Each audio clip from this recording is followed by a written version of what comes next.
That's quite a specific claim, so thank you for that, and if officers could respond if you're able to on that point. The fencing system in question is ventilation from the property, it's not connected to the heating system, and you don't seem to be concerned about that as individual items. But it would be, I think what is being proposed here as policy is more about a principle of how a potential discount is applied, rather than the actual, around a specific piece of work. Okay. Thank you. Well, the problem that we've got is that we can't talk about discounts for leaseholders until we've actually actuated the actual works which needs to be carried out. And quite specifically, there are quite a few bits of items which are put on those bills which do not need to be carried out. So how can we possibly talk about or discuss or finalise any sort of discount bill until that's been sorted out? Thank you. Is that because are we at the stage here, and I'm not privy to the location, are we at the stage where we're talking about estimated bills for works, and therefore, the work hasn't been carried out, it's only when you get on site that you realise actually, because I do know that estimated bills and charges are sent out, contractors arrive, and then the costs are normally amended to the actual work needed to be carried out. Sometimes the job is different to what you estimate to be at the start. That happens with a lot of jobs. So is that where we are with this, or are we just charging everybody for blanket work that actually doesn't apply to some lots or some of these holders? You're charging a blanket charge across the whole estate, and there may be a variance in 100 or so as for works which they're assuming is going to be done. As we said, there are a number of repairs which do not need to be done. There's several works which do not need to be done. There's quite a lot of items which do not even appertain to the leasehold or the homeowner itself, belongs to another service provider, and we're being charged for it.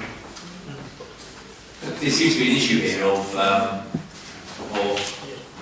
of leaseholders disputing, number one, they have to pay, number two, what they're being billed for needs to be done. How many leaseholders are in this day? How many? 100. I mean, would it be a time-consuming task to be able to double check these and put this issue to bed? Because clearly, this is a claim to be made by leaseholders. Should be quickly resolved and clarified? Can I suggest that I'm not quite sure why it hasn't happened, that there should be obviously a meeting between the West Thames and the leaseholders who have these concerns and the homes who are managing it on our behalf to try and resolve these matters, because this paper is actually about discounts, and also the detail that we're getting into is understandably from the residents' point of view, the leaseholders' point of view, the specific works at West Thames. So, they are connected, but I think we should differentiate between the two, and I would ask Barnet Homes to hold a meeting with the leaseholders to go through the detail of the leases, what's paid for, and the specific works at West Thames. Thank you, Karen.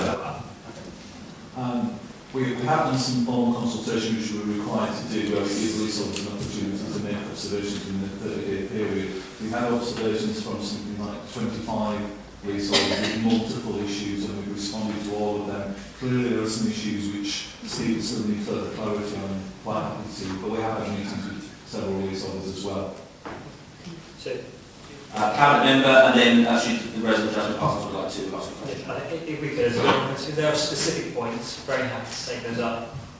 Probably this isn't the best forum for them, because it says it's also about policy, but correct me if I'm wrong, it would be in our interest if those bits of work didn't have to be done, because Barnet Homes is of course picking up the tab for the majority of the social, well, for the majority, for our stock on there. So if that work doesn't need to be done, then it's in our interest not to do it more so than any individuals. So please, if there are things which have somehow slipped through the net, the officers would be more than willing to take those off if they aren't needed. So if we say that those are dealt with Barnet Homes separately, and then I'm kept in copy on those on the specifics, is there anything in the questions which you've got on this which relates to the discount policy? Because the policy itself is about the principle we would apply to offer discounts regardless of what that level is. Well, I'd just like to answer what your colleague has just said. Is basically the consultation which supposedly took place was one botched meeting which turned into a riot. We had one meeting where there were several leaseholders who met with Jackie Nelson and Joanna Sartoria. Then we put down a list of questions. We raised these issues with them. This was in January. And all we got back was this recommendation. We didn't get no consultation. We went into I had lengthy email discussions with Joanna Sartori. I had Joanna Sartori down to my place at least twice. I had Gavin Bass in my place at least twice. I had Richard, who's come into my place. I've had to open it up for them to inspect.